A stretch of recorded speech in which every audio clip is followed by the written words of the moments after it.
Welcome to Sweet Life Beat Life. We hope this video helps. You start by drawing a clear number line and marking equal steps. Choose a scale that fits the numbers you'll use. Place your starting number on the line and say it aloud so you're anchored. Next, decide the operation. Move right to add and left to subtract. This physical direction helps prevent errors.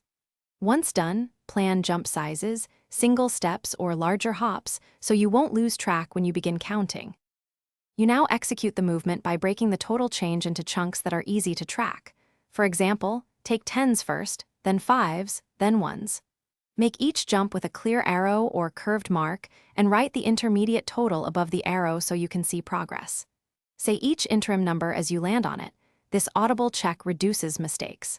If the number is negative, keep moving left and use the same chunking strategy. You finish by confirming the final point. Recount ticks from the original start to the end to ensure the jumps add up. Once done, test your answer quickly by reversing the operation. If you added before, subtract that same amount now, and you should land back at the start. If results disagree, make sure your scale and direction were consistent and retrace each labeled jump slowly. This troubleshooting step catches off by one and scale mistakes before you record the final answer. Thanks for watching. Consider subscribing if we helped you.